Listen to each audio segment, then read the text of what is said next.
जहां पर शुभमन गिल ने आपको 38 बॉलों में 76 रन करके दिए, वहां पर हमारा घंटे का किंग बाबर आजम ने 51 बॉलों में 54 रन किए। और लोग कहते हैं कि शुभमन गिल बाबर की शलवार का नाड़ा भी नहीं है। और मैं इन्हीं लोगों को आज मुंह तोड़ जवाब देने वाला हूं, क्योंकि इन लोगों को इनकी औकात पता चलनी चाहिए। देखो, अब मैं मानता हूं कि भाई पाकिस्तान के चैनल इंडिया में, मैं एज अ बॉलर बात कर रहा हूं कि जब मैं ऐसे गिल जैसे प्लेयर को बॉलिंग करता हूं इवन T20 फॉर्मेट में, it's like by bowling to Sachin Tendulkar in one day cricket in first 10 overs, 15 over जब 2 फील्डर अलाउ थे। अगर मैंने जयसूर्या को या कालू विरत्ना को बॉलिंग करनी है तो मुझे पता है मेरे पास चांस है, मैं आउट कर सकता हूँ, बिकॉज वो हर गेंद पे मारते हैं।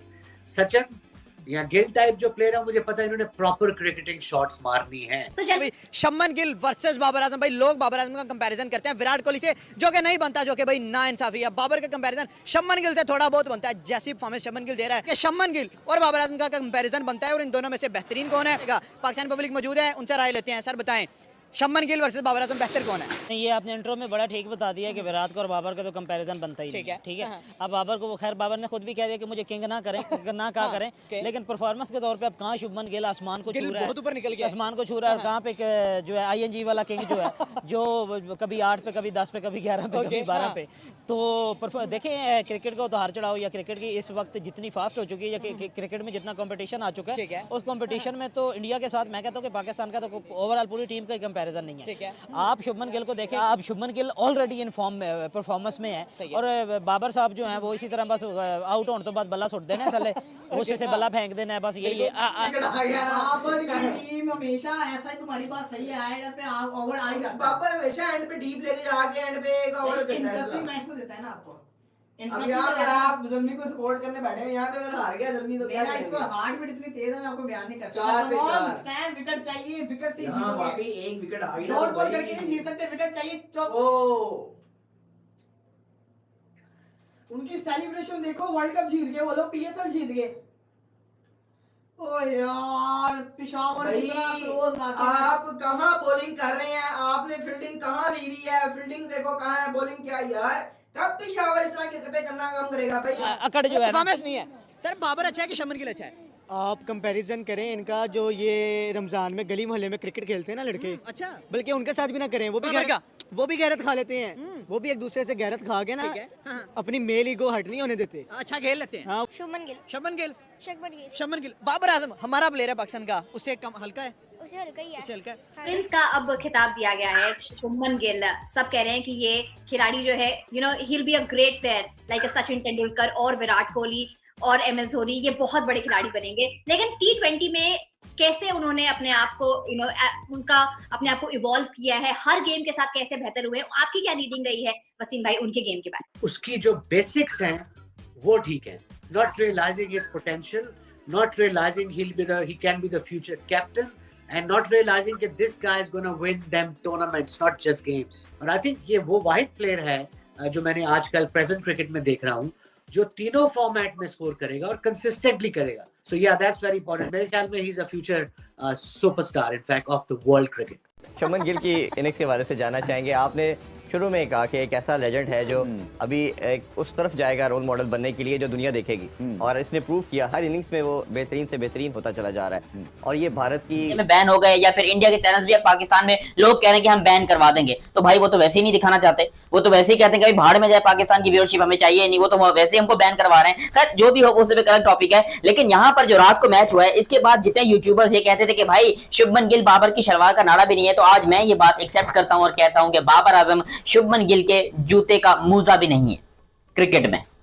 और ये बात सच है, क्योंकि एक बंदा 200 के स्ट्राइक रेट से खेल रहा है और एक बंदा 102 के स्ट्राइक रेट से खेल रहा है, तो फर्क तो है ना। और वहां पे भी आपको ये बात बताऊं, देखो लोग कहेंगे पिच मुश्किल थी, ये था वो था, मेरा घंटा पिच मुश्किल थी। उसी पिच के ऊपर सदाकत ने आकर, सदाकत अली एक नया प्लेयर आया है, उसने आकर यहाँ पर 30 बॉलों में या 29 बॉलों में 50 मार दी। लेकिन यहाँ पर हमारी बबरो जो है वो रेंगते घसीटते हुए मैच को फिनिश करके एंकर रोल अदा कर रही थी। मैं आपको डिटेल में बताता हूँ हुआ क्या है दोनों मैचेस के बारे में, क्योंकि दोनों मैचेस का दोनों प्लेयर्स के बारे में, क्योंकि भाई मैचेस तो आप सबको पता है कौन जीता कौन हारा, लेकिन प्लेयर्स की बात करनी बड़ी जरूरी है। खैर अभी तक आप लोगों ने चैनल चैनल सब्सक्राइब नहीं किया तो सब्सक्राइब करो और सब्सक्राइब करते बेल आइकन दबाओ। सबसे पहले यहाँ पर गुजरात टाइटंस ने बैटिंग की सनराइजर्स हैदराबाद के खिलाफ और बहुत ही को पता चलता है कि ये बाकी जो है वो रश्ड होते हैं, ये नहीं होते हैं ऐसे ही। तो ये जो शुभमन गिल है ना, तो पहले तो ये इसमें वो लेजी एलिगेंस आप कह लें या ये क्लासिकल बैटिंग करते हैं और क्लासिकल बैटिंग में ये छक्का भी लगाते हैं, ऐसे ही बिल्कुल पक्की शॉट खेलते हैं। कमाल का और शानदार मैच था। हालांकि यहाँ पर सनराइजर्स हैदराबाद भी आप ऑफिशियली ये बात कह सकते हो कि भाई ऑलरेडी वो आउट हो चुके हैं और बेचारे भी इस टाइम के ऊपर घोड़े लग चुके हैं, क्योंकि किसी ने सोचा नहीं था कि सनराइजर्स हैदराबाद के इतने गंदे तरीके से घोड़े लगेंगे। जब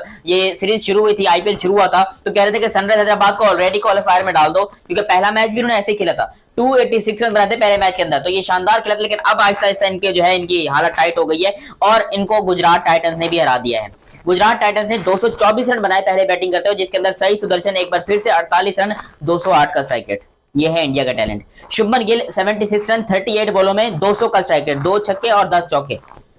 एब्सोल्युटली ब्रिलियंट भाई। इंडिया के जितने भी प्लेयर थे, वॉशिंगटन सुंदर ने भी 21 रन बनाए, यानी कि पूरी टीम में जैसे कहते हैं स्लो खेला है।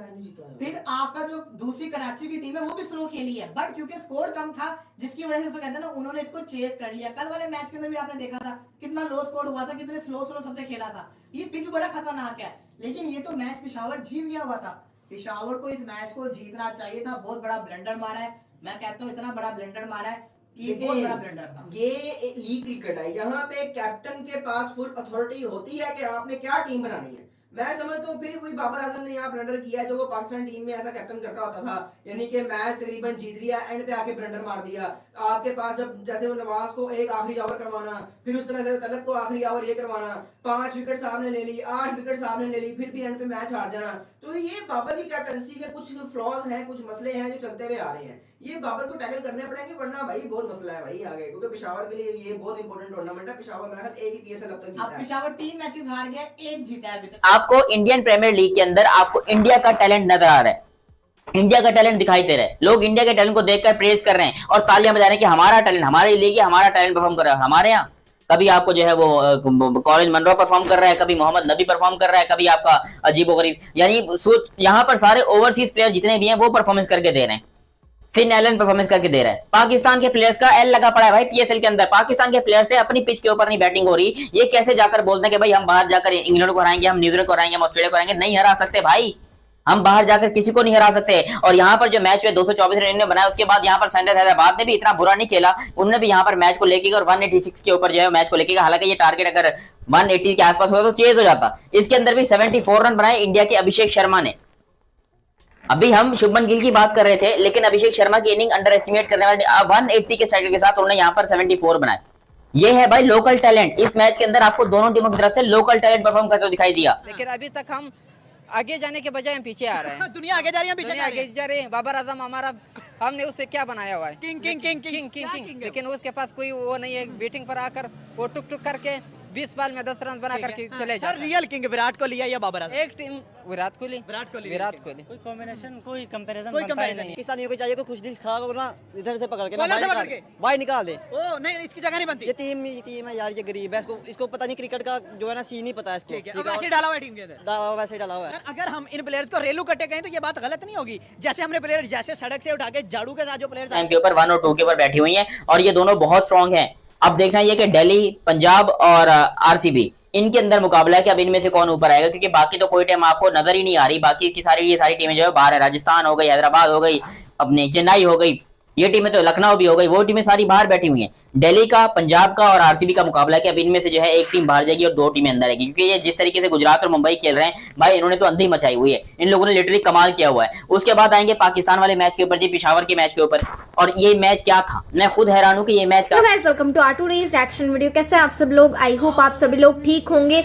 दोस्तों, आप सभी लोग जानते हैं कि भाई हमेशा से आईपीएल जो है दोस्तों, इंडियन प्रीमियर लीग बहुत अच्छी लीग, बहुत ही ज़्यादा नाम है इस लीग का और बहुत ही ज़्यादा पैसा भी है इस लीग के पास दोस्तों। वहीं अगर पीएसएल की बात करें, पाकिस्तानी सुपर लीग दोस्तों, जिसको प्यार से लोग पाकिस्तानी सलवार लीग भी बुलाते हैं, उस लीग का तो दोस्तों ना कोई फ्यूचर है और ना कोई पास्ट था। क्योंकि सच्ची में दोस्तों उसके प्लेयर्स ना ही चलते थे, ना ही चलते हैं। और खासकर सबसे बड़ा पीएसएल का एग्जाम्पल दोस्तों बाबर आजम है। क्योंकि भाई इतनी बेइज्जती लोग उनकी कर देते हैं बहुत ज़्यादा। पहले बाबर आजम को विराट कोहली के साथ कंपेयर किया जाता था।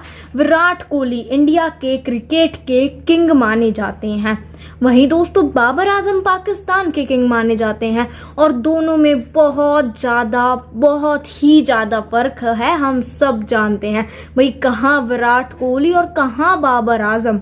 और दोस्तों इतना ही नहीं, सिर्फ और सिर्फ जो दोस्तों अब तो बाबर आजम का कंपैरिजन उनके दोस्तों शुभमन गिल के साथ भी होने लग गया है। दोस्तों लोग बोल रहे हैं कि भाई शुभमन गिल ही बाबर आजम से अच्छा खेल लेते हैं। शुभमन गिल बहुत अच्छे प्लेयर हैं इंडियन क्रिकेट के, बहुत ही लोगों को पसंद है शुभमन गिल, क्योंकि भाई वो खेलते इतना अच्छा है तो लोगों को पसंद क्यों नहीं होंगे।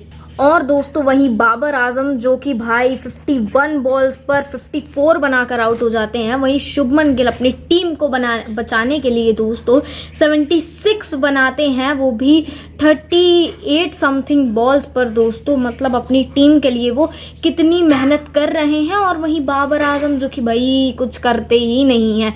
दोस्तों आई होप आप लोग ने आगे के सारे एक्शन वीडियोस देख लिए होंगे, आई होप आप लोगों को अच्छे लगे होंगे। अगर अच्छे लगे तो थोड़ा लाइक कर दीजिएगा, हमारे चैनल को सब्सक्राइब कर दीजिएगा दोस्तों। Thank you for watching.